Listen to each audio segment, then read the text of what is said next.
Hello everyone, welcome back to my channel. കഴിഞ്ഞ ആഴ്ചയിൽ നമ്മളൊരു വീഡിയോ ഇട്ടുണ്ടായിരുന്നു കേട്ടോ, നമ്മുടെ നാട്ടിൽ നടക്കുന്ന റിക്രൂട്ട്മെൻറ്റ് റിലേറ്റഡ് ആയിട്ടുള്ള സ്കാംസിനെയൊക്കെ പറ്റി. അപ്പോൾ അങ്ങനെ ഒരു വീഡിയോ ഇടാൻ പ്രധാന കാരണം എന്ന് വെച്ച് കഴിഞ്ഞാൽ എനിക്ക് ഒരുപാട് മെസ്സേജസ് കിട്ടിയിരുന്നു. അതായത് സ്വിസ്സിലോട്ട് വരാൻ വേണ്ടിയിട്ട് ഒരുപാട് പേർക്ക് ഓഫർ ലെറ്ററും മറ്റും കാര്യങ്ങളൊക്കെ കിട്ടിയിട്ടുണ്ട്. അതുപോലെ പല പല ഓഫേഴ്സും പല ഏജൻസികളും കൊടുത്തിട്ടുണ്ട് എന്നുള്ള രീതിയിലൊക്കെ പല മെസ്സേജസും എനിക്ക് കിട്ടിയിട്ടുണ്ടായിരുന്നു കേട്ടോ. അപ്പോൾ അതിൻ്റെ ബേസ് ചെയ്തിട്ടാണ് ഞാൻ അങ്ങനെ ഒരു വീഡിയോ ഉണ്ടാക്കാൻ കാരണം. അപ്പോൾ ആ വീഡിയോയിൽ ഞാൻ പറഞ്ഞത് ഇവിടേക്ക് വരാൻ വേണ്ട മിനിമം റിക്വയർമെൻറ്റ് പോലും അറിയാതെ, അല്ലെങ്കിൽ അതിനെപ്പറ്റി പറയാതെ അഡ്വാൻസ് പേയ്മെൻ്റ് ഒക്കെ വാങ്ങി അല്ലെങ്കിൽ കൊടുത്ത് ചിലർ നടത്തുന്ന റിക്രൂട്ട്മെൻറ്റ് റിലേറ്റഡ് ആയിട്ടുള്ള തട്ടിപ്പിനെ കുറിച്ചാണ് ഞാൻ ആ വീഡിയോയിൽ സംസാരിച്ചത്. അപ്പോൾ അതിൻ്റെ ഒരു കണ്ടിന്യൂവേഷൻ വീഡിയോ ആണ് കേട്ടോ ഇത്. അപ്പോൾ ഇത് ഞാനൊരു സീരീസ് പോലെ ആയിട്ട് ചെയ്യാമെന്നാണ് ഉദ്ദേശിക്കുന്നത്. എനിക്കറിയുന്ന കുറച്ച് കാര്യങ്ങൾ കുറച്ച് വീഡിയോസായിട്ട് ചെയ്യാമെന്ന് വിചാരിക്കുന്നുണ്ട്. എനിക്ക് പ്രത്യേകിച്ച് വ്യൂസും കാര്യങ്ങളൊന്നും കൂടുതൽ കിട്ടിയിട്ടൊന്നുമില്ല കേട്ടോ. നിങ്ങൾക്ക് എൻ്റെ ലാസ്റ്റ് വീഡിയോ നോക്കിയാൽ അറിയാൻ പറ്റും, അതിന് പ്രത്യേകിച്ച് വ്യൂ ഒന്നുമില്ല. പക്ഷെ എന്നിരുന്നാലും എൻ്റെ ഒരു കടമ എന്നുള്ള രീതിയിൽ എനിക്ക് അറിയുന്ന കാര്യങ്ങൾ ഞാനൊന്ന് ഒരു വീഡിയോ ആയിട്ട് ചെയ്തിട്ട് കഴിഞ്ഞാൽ ആർക്കെങ്കിലും എന്തെങ്കിലുമൊക്കെ ഉപകരിക്കും എന്നുള്ളൊരു പ്രതീക്ഷയിലാണ് നമ്മളത് ചെയ്യാൻ ഉദ്ദേശിക്കുന്നത്. എൻ്റെ പല അനുഭവങ്ങളും അറിവുകളും എല്ലാം ഞാൻ ഈ വീഡിയോസ് വഴി നിങ്ങളോട് ഷെയർ ചെയ്യാം കേട്ടോ. അതുപോലെ തന്നെ നിങ്ങൾ മാക്സിമം ഈ വീഡിയോ അവസാനം വരെ കാണാൻ ശ്രമിക്കുക. എൻ്റെ സബ്സ്ക്രൈബറും അതുപോലെ തന്നെ എൻ്റെ വീഡിയോസ് എല്ലാം കണ്ടിന്യൂസ് ആയിട്ട് ഫോളോ ചെയ്യുന്ന ആളുകളും കൂടിയാണെന്നുണ്ടെങ്കിൽ നിങ്ങൾക്ക് വേണ്ടിയിട്ട് ഞാൻ അവസാനം ഒരു കാര്യം പറയുന്നുണ്ട് കേട്ടോ. അപ്പോൾ എല്ലാ വീഡിയോസിലും പറയുന്ന പോലെ തന്നെ വീഡിയോ ഇഷ്ടമാവുകയാണെങ്കിൽ ലൈക്ക് ചെയ്യുക, കമൻറ്റ് ചെയ്യുക, ഷെയർ ചെയ്യുക. അതുപോലെ തന്നെ ചാനൽ ഇഷ്ടമാവുകയാണെങ്കിൽ ഒന്ന് സബ്സ്ക്രൈബ് കൂടി ചെയ്ത് സപ്പോർട്ട് ചെയ്യുക കേട്ടോ. എന്നാൽ പിന്നെ വിഷയത്തിലോട്ട് കിടക്കാം. ഇന്നത്തെ കാലത്ത് ഇത്തരം റിക്രൂട്ട്മെൻറ്റ് റിലേറ്റഡ് ആയിട്ടുള്ള ഭൂരിഭാഗം തട്ടിപ്പുകൾ നടത്തുന്നത് ഇൻസ്റ്റാഗ്രാം വഴിയാണ് കേട്ടോ. ഞാൻ നോക്കിയതിന് എനിക്ക് മനസ്സിലായത് അങ്ങനെയാണ്. ഒരുപാട് ഇൻസ്റ്റാഗ്രാം അഡ്വർടൈസ്മെൻറ്റുകൾ റിക്രൂട്ട്മെൻറ്റ് റിലേറ്റഡ് ആയിട്ട്, പ്രത്യേകിച്ച് പുറത്തോട്ടുള്ള റിക്രൂട്ട്മെൻറ്റ് റിലേറ്റഡ് ആയിട്ടുള്ള അഡ്വർടൈസ്മെൻറ്റ് വരുന്ന ഒരു പ്ലാറ്റ്ഫോമാണ് ഇൻസ്റ്റാഗ്രാം. അതിൻ്റെ കാരണം എന്ന് വെച്ച് കഴിഞ്ഞാൽ വളരെ ഈസി ആയിട്ട് യങ്സ്റ്റേഴ്സിൻ്റെ ഇടയിലേക്ക് കയറി ചെല്ലാൻ പറ്റുമെന്നുള്ളതാണ് ഇൻസ്റ്റാഗ്രാമിൻ്റെ പ്രത്യേകത. ഇന്ന് ഭൂരിഭാഗം യങ്സ്റ്റേഴ്സും ഇൻസ്റ്റാഗ്രാം യൂസ് ചെയ്യുന്ന ആളുകളാണ്. യങ്സ്റ്റേഴ്സ് മാത്രമല്ല, ഇപ്പോൾ പ്രായഭേദമന്യേ എല്ലാവരും ഉപയോഗിക്കുന്ന ഒരു സോഷ്യൽ മീഡിയ പ്ലാറ്റ്ഫോമാണ് ഇൻസ്റ്റാഗ്രാം. സോ അതുകൊണ്ട് തന്നെ അതുവഴിയാണ് ഭൂരിഭാഗം ഇത്തരം അഡ്വർടൈസ്മെൻറ്റുകൾ നടത്തുന്നത്. സ്കാമേഴ്സ് ആണെങ്കിലും ജെന്യുവൻ ഏജൻസീസ് ആണെങ്കിലും എല്ലാവരും നടത്തുന്നത് ഇൻസ്റ്റാഗ്രാം ത്രൂ ആണ്. അതുകൊണ്ട് നമുക്ക് ഏതാണ് സ്കാം ഏതാണ് ഒറിജിനൽ നമുക്ക് നല്ലത് നമുക്ക് കണ്ടുപിടിക്കാൻ ബുദ്ധിമുട്ടാണ്. ഇൻസ്റ്റാഗ്രാമാണ് എല്ലാവരുടെയും മാധ്യമം. ആർക്ക് വേണമെങ്കിലും കയറി ഒരു ഇൻസ്റ്റാഗ്രാം അക്കൗണ്ട് ഓപ്പൺ ചെയ്തിട്ട് നമുക്ക് ഈസി ആയിട്ട് അഡ്വർടൈസ്മെൻറ്റ് കൊടുക്കാം. അപ്പോൾ അതുകൊണ്ട് തന്നെ ഈ ഒരു മേഖല വഴി ഒരുപാട് തട്ടിപ്പുകൾ നടക്കുന്നുണ്ട്. എന്നാൽ ഒരു 10 വർഷം മുൻപൊക്കെ ഇൻസ്റ്റാഗ്രാമൊന്നും വലിയ പ്രചാരത്തിലില്ലാത്ത കാലത്ത് ഭൂരിഭാഗം തട്ടിപ്പുകൾ നടന്നത് OLX ത്രൂ ആണ് കേട്ടോ. ഞാനൊക്കെ പോയി പെട്ടത് OLX ത്രൂ ആണ്. OLX വഴി അഡ്വർടൈസ്മെൻറ്റ് കണ്ടിട്ട് നമ്മൾ പോയിട്ട് പൈസ കൊടുത്തിട്ടുള്ള കേസുകളൊക്കെ ഉണ്ടായിട്ടുണ്ട്. അതുപോലെ തന്നെ ന്യൂസ് പേപ്പറിൽ അഡ്വർടൈസ്മെൻറ്റ് കണ്ടിട്ടും പോയിട്ട് ചാടിയിട്ടുണ്ട്. അപ്പോൾ ഇപ്പോൾ അതൊരു ട്രെൻഡിങ് അല്ല, ഇപ്പോൾ ഇൻസ്റ്റാഗ്രാമാണ് ട്രെൻഡിങ്. ഞാൻ പോയി പെട്ട കഥ പിന്നീട് എപ്പോഴേലും പറയാം കേട്ടോ. അല്ലെങ്കിൽ ഈ വീഡിയോസിൻ്റെ ഇടയിൽ എങ്ങനെയെങ്കിലും സമയം പോലെ ഞാനത് സാഹചര്യത്തിനനുസരിച്ച് ഞാനത് പറയാം, എൻ്റെ പല അനുഭവങ്ങളൊക്കെ. എന്നാൽ അന്നൊക്കെ അധികവും ആളുകൾ അല്ലെങ്കിൽ ഏജൻസികളൊക്കെ തന്നിരുന്ന ഓഫർ കാനഡ, അതുപോലെ തന്നെ UK, ഓസ്ട്രേലിയ ഇതൊക്കെയായിരുന്നു. എന്നാൽ ഇപ്പോൾ അത് മാറി. ഇപ്പോൾ ട്രെൻഡിങ് യൂറോപ്യൻ കൺട്രീസാണ്. കാരണം അതിന് പ്രധാന കാരണം എന്താണെന്ന് വെച്ച് കഴിഞ്ഞാൽ IELTS എന്ന് പറയുന്ന റിക്വയർമെൻറ്റ് യൂറോപ്യൻ കൺട്രീസിൽ ഇല്ല എന്നുള്ളതാണ് ഭൂരിഭാഗം ജോബ്സിനും. കാരണം ഇവിടെ ഇംഗ്ലീഷ് സ്പീക്കിംഗ് കൺട്രി അല്ല. അതുകൊണ്ട് തന്നെ IELTS ഒന്നും എവിടെയും ചോദിക്കുന്നില്ല കാര്യമായിട്ട്. ഇവിടെ വേണ്ടത് ഇവിടുത്തെ ലാംഗ്വേജസ് ആണ്. ഇപ്പോൾ ജർമ്മൻ ആണെങ്കിൽ ജർമ്മൻ വേണം. ഇപ്പോൾ സ്വിറ്റ്സർലാൻഡ് പോലെയുള്ള രാജ്യത്തേക്കൊക്കെ വരുമ്പോൾ ഭൂരിഭാഗം ജെനുവിനൊക്കെ ആണെന്നുണ്ടെങ്കിൽ എന്തായാലും നമുക്ക് ലാംഗ്വേജ് പ്രൊഫിഷ്യൻസി അവിടെ തെളിയിക്കുന്ന അതിൻ്റെ ജർമ്മൻ്റെ ലെവൽസ് സർട്ടിഫിക്കേഷൻസ് ഒക്കെ ഉണ്ട്. A1 B1 എന്നൊക്കെ പറഞ്ഞിട്ട് B2 ലെവലൊക്കെ മിനിമം B2 എങ്കിലും വേണം തോന്നുന്നു ഇവിടെ ഒരു ജോബ് ഡയറക്റ്റ് നമുക്ക് നാട്ടിൽ നിന്നൊക്കെ അപ്ലൈ ചെയ്ത് വരണം എന്നുണ്ടെങ്കിൽ. ഇപ്പോൾ നഴ്സിംഗിൻ്റെ കേസിലൊക്കെ അങ്ങനെ ഞാൻ ശ്രദ്ധയപ്പെട്ടു, B2 ലെവലെങ്കിലും മിനിമം പാസ്സായിരിക്കണം എന്നൊക്കെ കേട്ടു. അപ്പോൾ ആ ഒരു റിക്വയർമെൻറ്റ് ഉണ്ട്.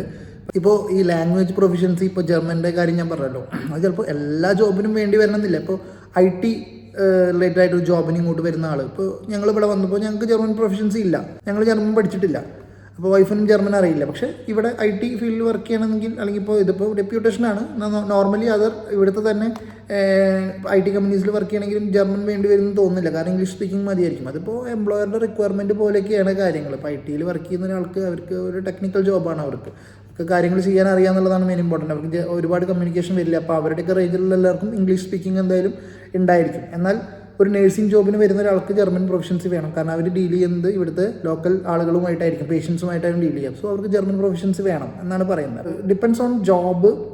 ചിലപ്പോൾ അതിൻ്റെ റിക്വയർമെൻറ്റ് മാറിക്കൊണ്ടിരിക്കും.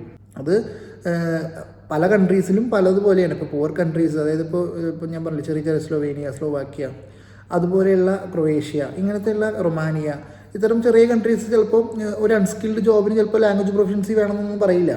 മനസ്സിലാവുന്നുണ്ടോ? അപ്പോൾ അത് depends on the employer, depends on the job വ്യത്യാസപ്പെട്ടിരിക്കും. ഞാൻ നേരത്തെ പറഞ്ഞ കൺട്രീസിലൊക്കെ ഈ പറയുന്ന ലാംഗ്വേജ് പ്രൊഫഷൻസ് ഇല്ലാണ്ട് അൺസ്കിൽഡ് ജോബിന് വന്നിട്ടുണ്ട്, ഏജൻസികൾ കൊടുത്തിട്ടുള്ള ആളുകളുണ്ട്. നമുക്കറിയാം, നമ്മൾ പല യൂട്യൂബിലും എനിക്കൊരു ഗ്രൂപ്പ്, ഞാനൊരു ഗ്രൂപ്പിൽ അംഗമാണ്. അപ്പോൾ ആ ഗ്രൂപ്പിൽ ഒരു ഏജൻസിയുടെ ഗ്രൂപ്പാണത്.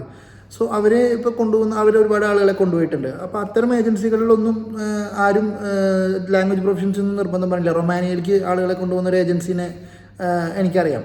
സോ അവർ അവിടെ അൺസ്കിൽഡ് ജോബിനാണ് കൊണ്ടുപോകുന്നത്. സ്കിൽഡ് ജോബ് ടെക്നിക്കലായിട്ടുള്ള ഇപ്പോൾ വെൽഡേഴ്സ് അങ്ങനെയുള്ള ആളുകളൊക്കെ കൊണ്ടുപോകുന്നുണ്ട്. അവർക്കൊന്നും ജർമ്മൻ പ്രൊഫഷൻസിയോ അല്ലെങ്കിൽ മറ്റുള്ള ലാംഗ്വേജ് പ്രൊഫഷൻസ്, റൊമാനിയയിലുള്ള ലാംഗ്വേജ് എന്താണെങ്കിൽ ആ ലാംഗ്വേജ് വേണമെന്നൊന്നും അവിടെ പറയുന്നില്ല. മനസ്സിലാവുണ്ടോ? അതുപോലെ പോളണ്ട്, മാൾട്ട, ഇവിടെയൊക്കെ ട്രക്ക് ഡ്രൈവേഴ്സും ബസ് ഡ്രൈവേഴ്സൊക്കെ ഇഷ്ടം പോലെ വരുന്നുണ്ട് ഇല്ലേ? അപ്പോൾ അവരൊന്നും ഇപ്പോൾ എല്ലാവരും ജർമ്മൻ പാസ്സായിട്ടൊന്നും അല്ല വരുന്നത്. എനിക്ക് തോന്നുന്നു ഡിപ്പെൻഡ്സ് ഓൺ ജോബാണ് അതിൻ്റെ റിക്വയർമെൻറ്റ് വരുന്നത്. പിന്നെ ഒരു ഏജൻസി വഴി ഒരു രാജ്യത്തോട്ട് വരാൻ പറ്റില്ല എന്നൊന്നും അല്ല കേട്ടോ ഞാൻ പറയുന്നതിന് അർത്ഥം. എപ്പോഴും നമ്മൾ പോയി തല വയ്ക്കുമ്പോൾ അല്ലെങ്കിൽ ആരുടെയും കൊണ്ടുപോയി പൈസ കൊടുക്കുമ്പോൾ കാര്യങ്ങൾ കൃത്യമായി അന്വേഷിക്കുക. അവർ പറയുന്ന കാര്യങ്ങൾ കൃത്യമാണോ എന്നുള്ളത് ഏതെങ്കിലും ഏത് വഴിക്കാണോ നമുക്ക് അന്വേഷിക്കാൻ പറ്റുന്നത് ആ വഴിക്ക് അന്വേഷിച്ച് ഉറപ്പ് വരുത്തുക. അവർ പറയുന്ന സ്റ്റെപ്സുകൾ കറക്റ്റ് തന്നെയാണോ എന്നുള്ളത്. മനസ്സിലാവുന്നുണ്ടോ? അതാണ് നമുക്കിതിൽ ചെയ്യാൻ പറ്റുന്ന പ്രധാനപ്പെട്ട ഒരു കാര്യം. ഏജൻസികൾ വഴി ഇവിടെ വന്നിട്ടുള്ള ആളുകളെ, അല്ലെങ്കിൽ സ്വിറ്റ്സർലാൻഡല്ല കേട്ടോ, യൂറോപ്പിലോട്ട് വന്നിട്ടുള്ള ആളുകളെ നമുക്കറിയാം വരാൻ പറ്റില്ല എന്നല്ല, വരാൻ പറ്റും, വരാറുണ്ട്. പക്ഷേ എല്ലാം ജെന്യുവിനായിരിക്കില്ല എന്നാണ് പറഞ്ഞതിൻ്റെ പൊരുൾ. ഓക്കെ, ഇനിയിപ്പോൾ നമ്മുടെ വീഡിയോയുടെ പ്രധാന കണ്ടന്റ് എന്ന് വെച്ച് കഴിഞ്ഞാൽ, കഴിഞ്ഞ വീഡിയോയിൽ ഞാൻ പറഞ്ഞിരുന്നു വർക്ക് പെർമിറ്റ് എന്ന് പറയുന്ന ഒരു കാര്യത്തെക്കുറിച്ച്. 1-2 കമൻറ്റുകളിലും അതുപോലെ തന്നെ ഇൻസ്റ്റാഗ്രാമിൽ ഡയറക്റ്റ് വന്ന മെസ്സേജിൽ നിന്നും എനിക്ക് മനസ്സിലായത് വർക്ക് പെർമിറ്റും ഓഫർ ലെറ്ററും തമ്മിൽ ഇപ്പോഴും കൺഫ്യൂഷനുള്ള ആളുകൾ നമുക്കിടയിലുണ്ട്. അപ്പോൾ ഈ വീഡിയോയിൽ ഞാൻ വ്യക്തമാക്കാൻ പോകുന്നത് എന്താണ് വർക്ക് പെർമിറ്റ്, എന്താണ് ഓഫർ ലെറ്റർ, എന്താണ് ഇത് തമ്മിലുള്ള വ്യത്യാസം, ഇതിൻ്റെ ഇമ്പോർട്ടൻസ് എന്താണ് എന്നുള്ള കാര്യങ്ങളെക്കുറിച്ചാണ് ബ്രീഫായിട്ട് ഞാനൊന്ന് പറയാൻ ഇതിൽ ഉദ്ദേശിക്കുന്നത്. 99% ആളുകൾക്കും ചിലപ്പോൾ അറിയുന്നുണ്ടായിരിക്കും എന്താണ് വർക്ക് പെർമിറ്റ് എന്നുള്ളത്.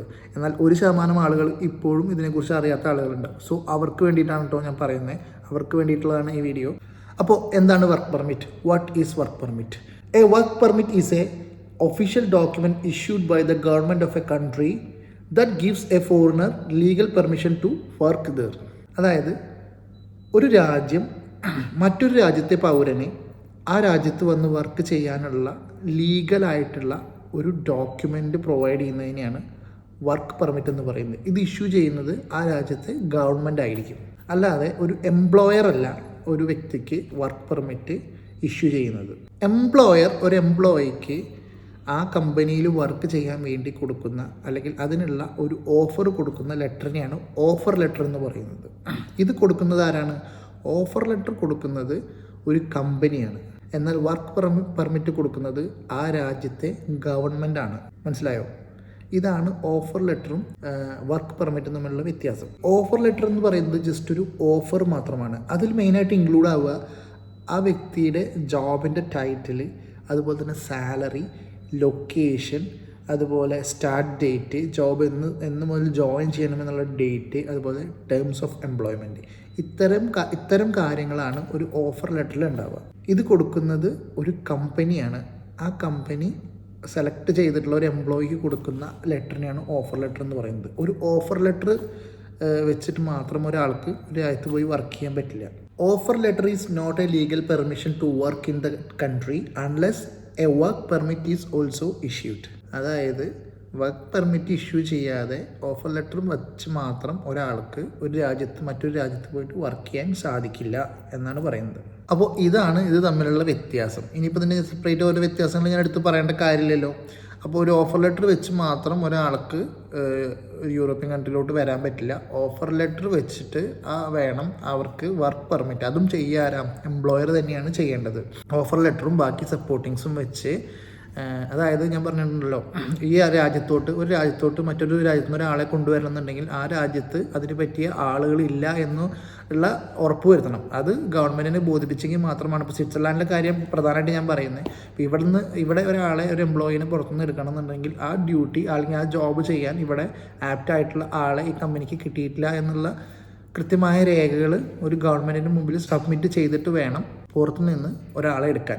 സോ അത്തരം ഡോക്യുമെൻറ്റുകളെല്ലാം സബ്മിറ്റ് ചെയ്ത് ഈ ഓഫർ ലെറ്ററും ഇത്തരം ഇതൊക്കെ പ്രൂവ് ചെയ്യുന്ന ഡോക്യുമെൻറ്റ്സും എല്ലാം വെച്ചിട്ട് വേണം വർക്ക് പെർമിറ്റിനെ അപേക്ഷിക്കാൻ ഗവൺമെൻറ്റിലോട്ട്. എന്നിട്ട് വേണം ആ വർക്ക് പെർമിറ്റ് വെച്ചിട്ട് വേണം ആ വർക്ക് പെർമിറ്റ് ഈ എംപ്ലോയിക്ക് കിട്ടിയിട്ട് ആ വർക്ക് പെർമിറ്റ് വെച്ചിട്ട് വേണം ജോബ് വിസയ്ക്ക് അപേക്ഷിക്കാൻ. സ്വിറ്റ്സർലാൻഡിലെ കാര്യമാണ് പറഞ്ഞത്. എല്ലാ രാജ്യത്തും അങ്ങനെ തന്നെ ആയിരിക്കും തോന്നുന്നു. ഞാനിപ്പോൾ എനിക്ക് ഇവിടുത്തെ എക്സ്പീരിയൻസ് ഉള്ളൂ, ഞാനിത് വെച്ചിട്ടാണ് പറയുന്നത്. അപ്പോൾ ഈ പറയുന്ന വർക്ക് പെർമിറ്റ് വെച്ചിട്ട് വേണം നമുക്ക് വിസയ്ക്ക് അപ്ലൈ ചെയ്യാൻ. അപ്പോൾ ഇതാണ് ഇതിൻ്റെ ഒരു പ്രൊസീജിയർ. ആദ്യം കമ്പനിയിൽ നിന്ന് ഓഫർ ലെറ്റർ വരണം. പിന്നെ ആ ഓഫർ ലെറ്റർ വെച്ച് കമ്പനി തന്നെ നമുക്ക് വർക്ക് പെർമിറ്റ് എടുത്ത് തരണം. ആ വർക്ക് പെർമിറ്റ് വെച്ചിട്ട് വേണം വിസയ്ക്ക് അപ്ലൈ ചെയ്യാൻ. ഇപ്പോൾ ഒരു എക്സാമ്പിൾ പറയുകയാണെന്നുണ്ടെങ്കിൽ, നിങ്ങളൊരു നേഴ്സാണ്, നിങ്ങളിപ്പോൾ ഇവിടുത്തെ ഒരു ഹോസ്പിറ്റലിലോട്ട് നിങ്ങൾ അപ്ലൈ ചെയ്തു, നിങ്ങൾക്ക് ആ ജോബ് കിട്ടി, ഒരു ഓഫർ ലെറ്റർ നിങ്ങൾക്ക് കമ്പനി അയച്ചു തന്നു കഴിഞ്ഞാൽ അടുത്ത പ്രൊസീജിയർ ആ ഹോസ്പിറ്റലിൽ ചെയ്യുക. ആ ഓഫർ ലെറ്റർ വെച്ചിട്ട് നിങ്ങൾക്ക് വേണ്ടിയുള്ള വർക്ക് പെർമിറ്റിന് ഹോസ്പിറ്റലിൽ അപ്ലൈ ചെയ്യും. അതിനുശേഷം വർക്ക് പെർമിറ്റ് വന്നു കഴിഞ്ഞാൽ ആ വർക്ക് പെർമിറ്റ് നിങ്ങൾക്ക് അയച്ചു കഴിഞ്ഞാൽ നിങ്ങളത് വെച്ച് വിസയ്ക്ക് വേണ്ടിയിട്ടുള്ള അപേക്ഷകൾ ചെയ്യുക. ചിലപ്പോൾ നിങ്ങൾ ചെയ്യാം, അല്ലെങ്കിൽ ചിലപ്പോൾ കമ്പനി തന്നെ ചെയ്തു തരും. അത് ചെയ്ത ശേഷം അതിന് വേണ്ട ഡോക്യുമെൻറ്റ്സ് ഒക്കെ നമ്മൾ കൊണ്ടുപോയി VFSൽ കൊണ്ടുപോയി കൊടുക്കുക. അതിനുശേഷം നിങ്ങൾക്ക് വിസ കിട്ടും. വിസ വന്നു കഴിഞ്ഞാൽ നിങ്ങൾ ഇങ്ങോട്ട് വന്നു കഴിഞ്ഞാൽ ഇവിടെ വന്ന ശേഷം ബാക്കിയുള്ള ഡോക്യുമെൻറ്റ്സ് എല്ലാം വെച്ചിട്ട് നിങ്ങളുടെ പാസ്പോർട്ട്, ബാക്കിയുള്ള അതിന് സപ്പോർട്ടിങ്സായ കുറച്ച് ഡോക്യുമെൻറ്റ്സും കാര്യങ്ങളൊക്കെ ഉണ്ട്, അത് വെച്ചിട്ട് നിങ്ങൾ നിങ്ങളുടെ RP കാർഡിന് അപ്ലൈ ചെയ്യുക. അപ്പോൾ നിങ്ങൾക്ക് RP കാർഡ് കിട്ടും. RP കാർഡ് കിട്ടിക്കഴിഞ്ഞാൽ നിങ്ങൾ വർഷാവർഷം RP കാർഡും അതുപോലെ തന്നെ വർക്ക് പെർമിറ്റും പുതുക്കി പോവുകയാണ് ചെയ്യുക. ഇവിടുത്തെ കാര്യം ഇവിടെ സ്വിറ്റ്സർലാൻഡിൽ അങ്ങനെയാണ്. ഇതാണ് യൂഷ്വൽ പ്രൊസീജിയർ വരുന്നത്. ഇപ്പോൾ നിങ്ങൾക്ക് പിടികിട്ടിയെന്ന് വിചാരിക്കുന്ന കാര്യങ്ങൾ. ഇനി വർക്ക് പെർമിറ്റ് തന്നെ പല ടൈപ്പ് ഉണ്ട്, പല ടൈപ്പ് പെർമിറ്റുകളുണ്ട്. അതിനെക്കുറിച്ചൊക്കെ ഞാൻ വേറൊരു വീഡിയോയിൽ ചെയ്യാം. ഇപ്പോൾ ഇതിൽ ഞാൻ പറയുന്നില്ല. ഇപ്പോൾ ഞാൻ നേരത്തെ പറഞ്ഞ ഹോസ്പിറ്റലിൻ്റെ എക്സാമ്പിൾ എന്ന് പറയുന്നത് ഡയറക്റ്റ് നിങ്ങൾ അപ്ലൈ ചെയ്യുമ്പോഴത്തെ കാര്യമാണ് പറയുന്നത്. ഇനി ഇതിൻ്റെ കൺക്ലൂഷനായിട്ട്, ഈ വീഡിയോയുടെ കൺക്ലൂഷനായിട്ട് ഞാനൊരു കാര്യം പറയാം.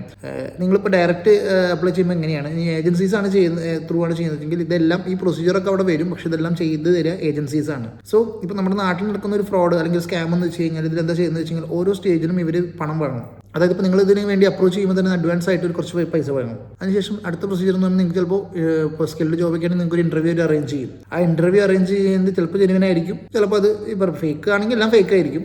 അപ്പോൾ ആ ഇൻ്റർവ്യൂ കഴിഞ്ഞ് കഴിഞ്ഞാൽ ഇൻ്റർവ്യൂവിന് ഒരു പൈസ മേടിക്കും. ചില അൺസ്കിൽഡ് ജോബൊക്കെ ആണെങ്കിൽ ഇൻ്റർവ്യൂ ഇല്ല എന്ന് പറയും. എന്നിട്ട് നിങ്ങൾക്ക് ഒരു ഓഫർ ലെറ്റർ വരും. ആ ഓഫർ ലെറ്റർ കിട്ടിയാൽ നിങ്ങൾക്ക് അതിനൊരു പേയ്മെൻറ്റ് വാങ്ങും. അതിനുശേഷം നിങ്ങൾക്ക് പിന്നെ വരിക, നിങ്ങൾ ചിലപ്പോൾ അടുത്ത് പറയുക ഒരു വർക്ക് പെർമിറ്റാണ്. വർക്ക് പെർമിറ്റ് കിട്ടിക്കഴിഞ്ഞാൽ അടുത്ത പേയ്മെൻറ്റ് ആകും അവർ പറയാം. അപ്പോൾ വർക്ക് പെർമിറ്റ് തരും. ഈ വർക്ക് പെർമിറ്റ് വന്നു കഴിഞ്ഞാൽ അടുത്ത പൈസ മേടിക്കും. പക്ഷേ ഇതിൽ രസം എന്ന് വെച്ച് കഴിഞ്ഞാൽ ഈ ഓഫർ ലെറ്ററും വർക്ക് പെർമിറ്റും ഒക്കെ ഇതൊക്കെ ഒരു ഡോക്യുമെൻ്റാണ്, പേപ്പറാണ്. ഇതൊക്കെ ജെനുവിനാണോ നമ്മളെങ്ങനെ തിരിച്ചറിയും? കാരണം അതിൻ്റെ ജെനുവിനിറ്റി ചെക്ക് ചെയ്യാൻ നിങ്ങൾക്ക് എന്തെങ്കിലും ഓപ്ഷൻ ഉണ്ടോ? അതിൻ്റെ ജെനുവിനിറ്റി ചെക്ക് ചെയ്യണം. അല്ലാതെ നമ്മൾ കൊണ്ടുപോയിട്ട് ഒരു ഡോക്യുമെൻറ്റ് വന്നു എന്ന് പറഞ്ഞ് പണം കൊടുത്തു കഴിഞ്ഞാൽ ഇത് പിടിക്കപ്പെടപ്പെടാന്ന് അറിയുമോ? വർക്ക് പെർമിറ്റും വന്നു കഴിഞ്ഞാൽ വർക്ക് പെർമിറ്റ് കണ്ടു കഴിഞ്ഞാൽ ചിലപ്പോൾ നിങ്ങൾക്ക് തിരിച്ചറിയാൻ പറ്റില്ല ഇത് ഒറിജിനലാണോ. ചിലവരുടെ കാര്യം പറയണം, എല്ലാവരുടെ കാര്യം അറിയുന്നവർക്ക് അറിയുമായിരിക്കും, എല്ലാവരുടെ കാര്യമല്ല പറയുന്നത്. അപ്പോൾ അറിയാത്തവർ ചിലപ്പോൾ പെട്ടുപോകും. വർക്ക് പെർമിറ്റ് വന്നു കഴിഞ്ഞാൽ ഭൂരിഭാഗം പൈസ അപ്ലിക്ക് അവർ വാങ്ങിയിട്ടുണ്ടാവും. ഇനി അടുത്ത സ്റ്റേജ് എന്ന് പറഞ്ഞാൽ വിസ അടിക്കുക എന്നുള്ളതാണ്. പക്ഷേ വിസ അടിക്കാൻ വർക്ക് പെർമിറ്റ് ജെനുവിൻ ആണെങ്കിൽ മാത്രമേ വിസ അടിക്കാൻ പറ്റുള്ളൂ. വർക്ക് പെർമിറ്റ് ലീഗൽ അല്ലാന്നുണ്ടെങ്കിൽ, ജെനുവിൻ അല്ലാന്നുണ്ടെങ്കിൽ വിസ ഒരിക്കലും അടിക്കാൻ പറ്റില്ല. പക്ഷേ വർക്ക് പെർമിറ്റ് ഇഷ്യൂ ആകുമ്പോഴേക്കും തന്നെ പണം വരും. ഇതിൻ്റെ ഒരു എക്സാമ്പിൾ ഞാൻ പറയുകയാണെന്നുണ്ടെങ്കിൽ, ലൈഫിൽ ഇതിൻ്റെ ഒരു എക്സാമ്പിൾ കൂടി ഞാൻ വേണമെങ്കിൽ പറയാം. ഇപ്പോൾ ഒരു 2 വർഷം മുമ്പ്, ഒരു 1.5 വർഷം മുമ്പ് ഒരു ഏജൻസി, ഇൻസ്റ്റാഗ്രാമിൽ തന്നെ ഞാൻ കണ്ടൊരു ഏജൻസി, ഞാൻ പറഞ്ഞില്ല ഈ ഏജൻസീസൊക്കെ ഫോളോ ചെയ്യുന്ന ഒരാളാണ്. അതുകൊണ്ട് തന്നെ ഏജൻസി, നല്ലൊരു ഏജൻസി, പേരെൻ്റെ വയലുണ്ട്, പക്ഷെ ഞാൻ പറയില്ല, പേര് പറഞ്ഞാൽ അത് നാളെ എന്നെ ബാധിക്കും. അതുകൊണ്ട് ഞാൻ ഒരു ഏജൻസിയുടെ പേര് ഞാൻ പറയാൻ ഉദ്ദേശിക്കുന്നില്ല. കോട്ടയത്താണ് ഏജൻസി ഉണ്ടായിരുന്നത്. അതുപോലെ തന്നെ അവർക്ക് ദുബായിലോ ഗൾഫ് മിഡിൽ ഈസ്റ്റിലോ എവിടെയോ ഒരു ബ്രാഞ്ചും കൂടി ഉണ്ട്. നല്ല പേര് കേട്ട ഏജൻസി. ഇൻസ്റ്റാഗ്രാം തുറന്നാൽ അവരുടെ അഡ്വർടൈസ്മെൻറ്റ് മാത്രമേ ഉണ്ടായിരുന്നുള്ളൂ.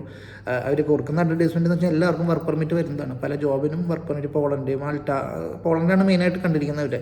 ഒരുപാട് സ്ഥലത്ത് വർക്ക് പെർമിറ്റ് കൊടുക്കുന്നു, വർക്ക് പെർമിറ്റ് വരുന്നു, അത് വർക്ക് പെർമിറ്റ് അപ്ലൈ ചെയ്ത ആൾക്ക് കൊടുക്കുന്നു. ഇതാണ് അവരുടെ പരസ്യങ്ങൾ ഭൂരിഭാഗം. അപ്പോൾ അത് കൊടുക്കുന്ന ആളുടെയും മേടിക്കുന്ന ആളുടെയും വീഡിയോ കണക്കിന് വരും. അപ്പോൾ നമ്മൾ കണ്ടപ്പോൾ ഈ പറഞ്ഞ വർക്ക് പെർമിറ്റ് ഇങ്ങനെ എടുത്ത് കൊടുക്കുന്നുണ്ട്. അപ്പോൾ എനിക്ക് തോന്നി എന്താ സംഭവം എന്നറിയില്ല. അപ്പോൾ ഞാൻ അതിന് വേണ്ടി കുറേ കാലം കണ്ട ശേഷം ഞാൻ ഒരു ഇതുപോലെ കോൺടാക്ട് ചെയ്തിരുന്നവരന്. അതിന് മുന്നേ വരെ ഞാനും ഇപ്പോൾ ഇതിങ്ങനെ നമ്മളിപ്പോൾ എപ്പോഴും പോയി അന്വേഷിക്കില്ല, നമുക്ക് എന്തെങ്കിലും ആവശ്യം വരുമ്പോഴാണ് നമ്മൾ അന്വേഷിക്കുക. അപ്പോൾ ഞാൻ ദിവസം ഈ ഏജൻസിനെ വിളിച്ചു, കോട്ടയത്തേക്ക് വിളിച്ചപ്പോൾ എന്നോട് പറഞ്ഞു അങ്ങനെ ഓപ്പർച്യൂണിറ്റീസ് ഉണ്ട്, നിങ്ങൾ ഡയറക്റ്റ് വരൂ, വന്ന് കഴിഞ്ഞ് സംസാരിക്കാമെന്ന് പറഞ്ഞു. അപ്പോൾ ഞാൻ വരാം, എന്നാൽ വരാൻ പറ്റും. അപ്പോൾ അവരെന്നോട് പറഞ്ഞു അതിനൊരു അപ്പോയിൻമെൻറ്റ് എടുക്കണം, അപ്പോയിൻമെൻറ്റ് ബുക്ക് ചെയ്യാൻ 500 രൂപ വന്നു. അതായത് അവരോട് പോയിട്ട് ഈ കാര്യങ്ങൾ സംസാരിക്കാൻ 500 രൂപ.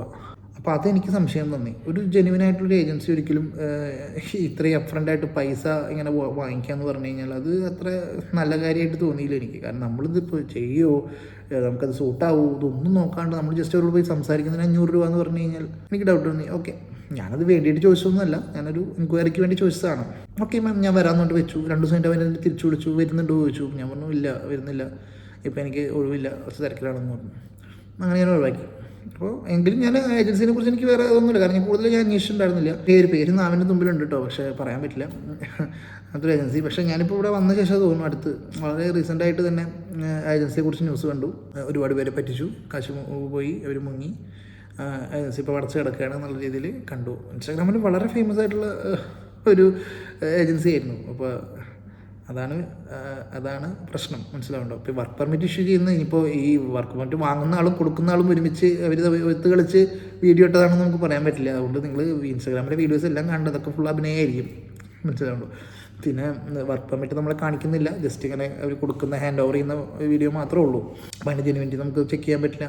പിന്നെ നമുക്ക് ഇപ്പോൾ തന്നാലും ഇതിനെക്കുറിച്ച് അറിയാത്ത ഒരാൾക്ക് എങ്ങനെ ചെക്ക് ചെയ്യാൻ പറ്റും ഇതിൻ്റെ ജെനുവിനിറ്റി? അപ്പോൾ അങ്ങനത്തെ വിഷയങ്ങളൊക്കെ ഉണ്ട്. അപ്പോൾ ഇതെല്ലാം നോക്കുക. പിന്നെ ഞാൻ നേരത്തെ പറഞ്ഞിരുന്നു, വീഡിയോയുടെ ആദ്യം ഞാൻ പറഞ്ഞിരുന്നു അവസാനം വരെ കാണാം. കണ്ടു കഴിഞ്ഞാൽ നിങ്ങൾക്കൊരു ഞാൻ എൻ്റെ വീഡിയോസ് സ്ഥിരമായി കാണുന്ന ആളുകൾക്ക് വേണ്ടി ഒരു കാര്യം പറയാമെന്ന് പറഞ്ഞിട്ടുണ്ടായിരുന്നു. അതായത് നിങ്ങൾക്ക് ആർക്കെങ്കിലും, നിങ്ങളിപ്പോൾ ഈ വീഡിയോ കാണുന്ന ആർക്കെങ്കിലും എൻ്റെ സബ്സ്ക്രൈബേഴ്സ് ആണെന്നുണ്ടെങ്കിൽ, വീഡിയോ കണ്ടിന്യൂസ് ആയിട്ട് കാണുന്ന വ്യക്തികൾക്ക് ഇതുപോലുള്ള എന്തെങ്കിലും ഒരു ആവശ്യം വരികയാണെങ്കിൽ സപ്പോർട്ടിന്, അതായത് ഞാൻ പറഞ്ഞില്ലേ, ഞാനിവിടെ എല്ലാ കാര്യങ്ങളും അറിയുന്ന ഒരു വ്യക്തിയൊന്നുമല്ല. പക്ഷെ എന്നിരുന്നാലും ഇവിടെ വന്ന ഒരു എക്സ്പീരിയൻസിൽ ഏത് രീതിയിലുള്ള സഹായങ്ങൾ, ഇപ്പോൾ ജോലി ഒരാൾക്ക് മേടിച്ചു കൊടുക്കാനുള്ള ഇതൊന്നും നമുക്കില്ല, അതിനുള്ള അറിവൊന്നും നമുക്കില്ല. പക്ഷെ എങ്കിലും ഡോക്യുമെൻറ്റ്സ് ഈ ഏജൻസിയുമായി ഡീൽ ചെയ്തിട്ടുള്ള പരിചയം കൊണ്ട് ഏജൻസിക്കാരെന്താ പറയുന്നത് എന്നുള്ള കാര്യങ്ങളൊക്കെ നമ്മളോട് കമ്മ്യൂണിക്കേറ്റ് ചെയ്യുകയാണെങ്കിൽ നമുക്ക് അവരെ ഹെൽപ്പ് ചെയ്യാൻ പറ്റും. നമ്മളെ കൊണ്ട് പറ്റുന്ന ഹെൽപ്പ് ഇൻസ്റ്റാഗ്രാമിൽ നിങ്ങൾ DM ആയിട്ട് ചോദിച്ചു കഴിഞ്ഞാൽ നമ്മൾ കൊടുക്കുന്നതാണ്. അത് നമ്മുടെ സബ്സ്ക്രൈബേഴ്സിനും നമ്മുടെ വീഡിയോസ് കണ്ടിന്യൂസ് കാണുന്നവർക്ക് മാത്രമായിട്ട് നമ്മളത് ചെയ്യുള്ളൂ. അല്ലാണ്ട് വെറുതെ ഇരുന്ന് ഞാൻ കുറേ സമയം എൻ്റെ സ്പെൻഡ് ചെയ്തിട്ട് യാതൊരു കാര്യമില്ല. നമ്മൾ വീഡിയോസ് കണ്ടുവരുന്ന ആളുകളാണെന്നുണ്ടെങ്കിൽ, സ്ഥിരമായിട്ട് കാണുന്ന ഫോളോവർ ആണെന്നുണ്ടെങ്കിൽ, എല്ലാ ഇതിലുള്ള സപ്പോർട്ടുകളും, എന്നാൽ കഴിയുന്ന സപ്പോർട്ടുകൾ, ഒരു ഒരു അനിയനെ പോലെ അല്ലെങ്കിൽ ഒരു ചേട്ടനെ പോലെ നിങ്ങൾക്ക് വേണ്ട അഡ്വൈസുകൾ, എനിക്കറിയുന്ന അഡ്വൈസുകൾ നിങ്ങൾക്ക് തരാൻ ഞാൻ തയ്യാറാണ്. അപ്പോൾ ഇത്രയേ ഉള്ളൂ ഈ വീഡിയോ. നേരത്തെ പറഞ്ഞ കാര്യങ്ങളൊക്കെ മനസ്സിൽ വയ്ക്കുക എല്ലാവരും. അപ്പോൾ ഇനി ഈ ഒരു വിഷയത്തിൽ കുറച്ചും കൂടി ഡീപ്പായിട്ടുള്ള നോളജ് ഞാൻ അടുത്ത ഒരു വീഡിയോ ആയിട്ട് ഞാൻ ചെയ്യാം. ഓക്കെ. അപ്പോൾ ഏജൻസീസ് എങ്ങനെയാണ് നിങ്ങൾക്ക് ഫൈൻഡ് ഔട്ട് ചെയ്യാന്നുള്ളതൊക്കെ, ഏജൻസീസിനെ നമുക്ക് ഫൈൻഡ് ഔട്ട് ചെയ്യാന്ന് പറഞ്ഞാൽ അത്ര ഈസിയുള്ള കാര്യമൊന്നുമല്ല. എന്നിരുന്നാലും കുറച്ച് ടിപ്സും കാര്യങ്ങളൊക്കെ വേണമെങ്കിൽ എന്നെ കൊണ്ട് പറ്റുന്ന രീതിയിൽ ഞാൻ അടുത്ത വീഡിയോ ആയിട്ട് പറയാം. ഓക്കെ. അപ്പോൾ thank you so much for watching this video. Bye bye.